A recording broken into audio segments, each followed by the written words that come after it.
Hi, welcome back to Dial Twang. I'm Dave. We're going to jam on this A minor loop from a couple of days ago, the one where we did where I shared the paint by numbers painting and stuff with you.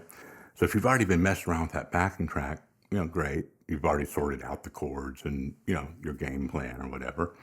I'm just using the A minor pentatonic scale, or the blues scale, and some A natural minor stuff, which is the same as the C major scale, right? Relative major and minor, C major and A minor.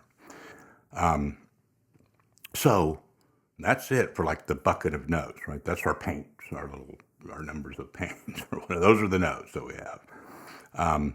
And then we're just gonna get in here and follow some guidelines. I'll give you some guidance on how to use those notes.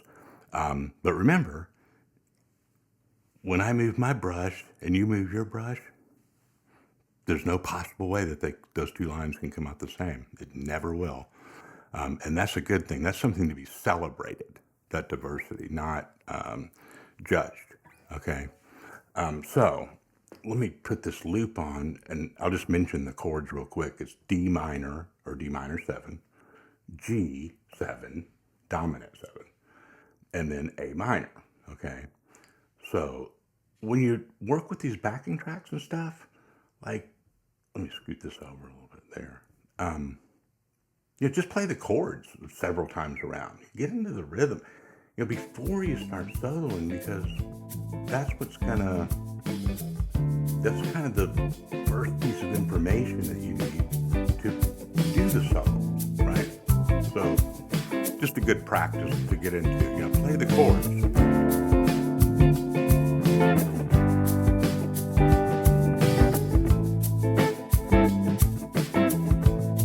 Play it your way, the chords. Don't worry about my hand. It really doesn't matter. All that will work itself out. Just relax into it.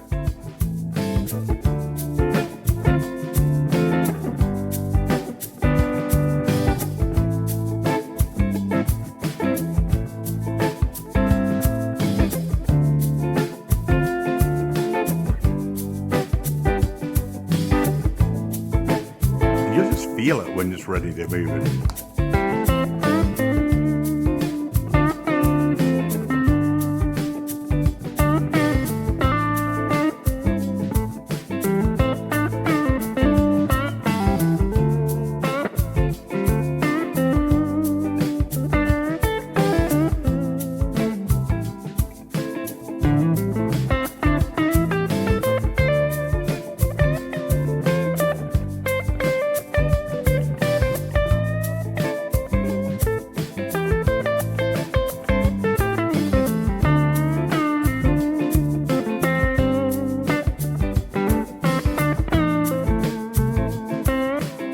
Now, interesting thing here. Did you hear a couple times in there where, or maybe you could even see like a tension, or like a tension that what I was trying to release, but I made myself stay in that pentatonic. This time, when I get to one of those places where it wants to go to a neighboring note outside of that framework, probably because it's a chord tone of the next chord that's coming, I'll just roll down to that note. Then we'll stop and talk about this for a minute. But check this out. Along with the blues stuff,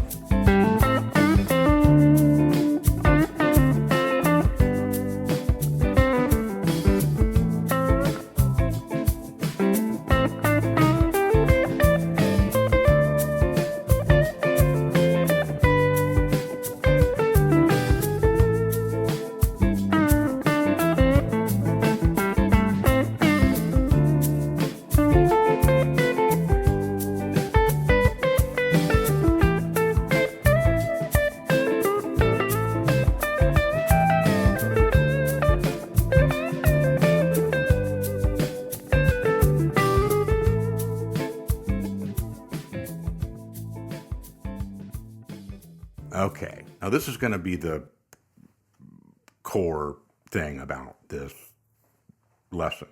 And then the rest of it's just, I'll talk briefly after this about just some style elements and how to use that blues note, and kind of just reminding ourselves to use different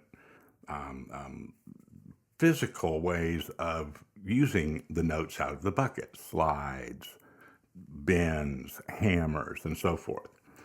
And then at the last thing I'll do is play like a more mindful. Right now, I'm putting a lot of stuff in there into those measures, right? Like probably too much.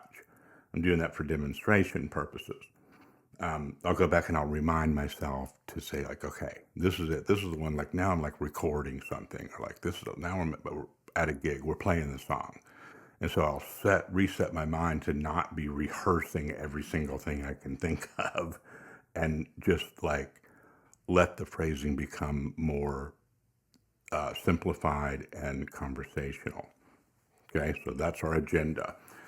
First, let's talk about this mixing in the 7-note scale with respect to chord tones throughout the progression. And this isn't nearly as complicated as what I just said, is what it sounds like. So D minor 7. Okay, so we could demonstrate this in a way that's very salient to our ears by doing just chord tracing. Right,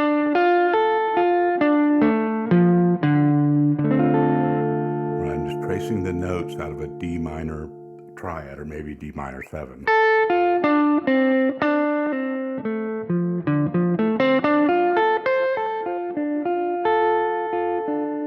Okay, and so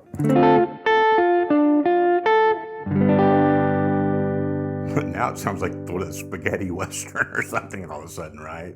Because that's, they exaggerate in those movie soundtracks and that kind of stuff, that style, they exaggerate these chord tones like to almost it's so melodic because they target all of those sounds.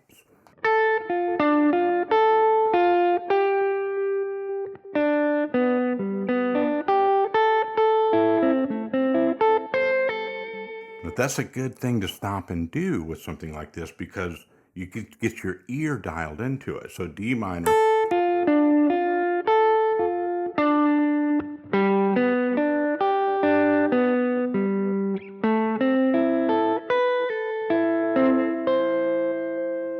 Okay, there I played a note that was not in the pentatonic scale, but it is in the A minor, A natural minor, or C major.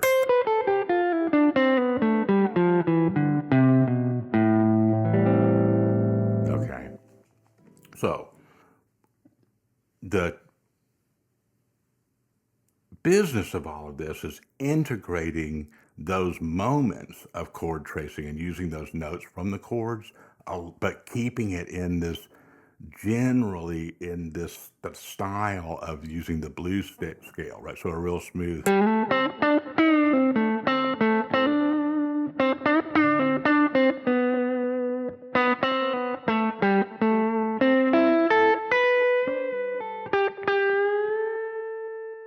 See, the bending and the extra notes and stuff, they're really just, you can look at it as like we're decorating around this.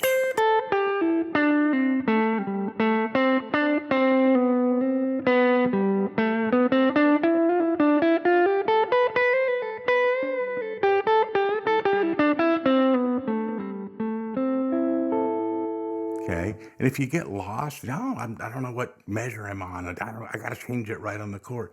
No, you see what's happening? When you turn that track off and you're practicing and you're really like drilling down into this, you're letting your ear follow.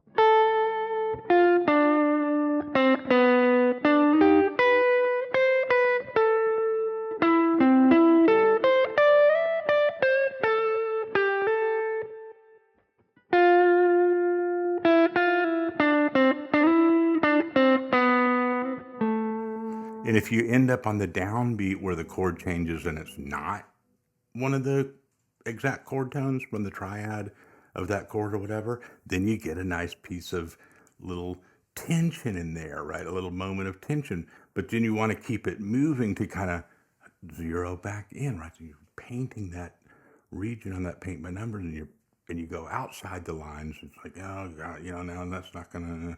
Well, then you just keep going, and that little tiny part of this whole thing under the microscope just has a slightly different shape than what's written there, right? But the composition comes across in the same manner. So let me scoot my track over here, and I'll play a little bit more. Now this time I'll be more mindful of like trying to speak in sentences rather than just kind of note salad. Okay, here we go.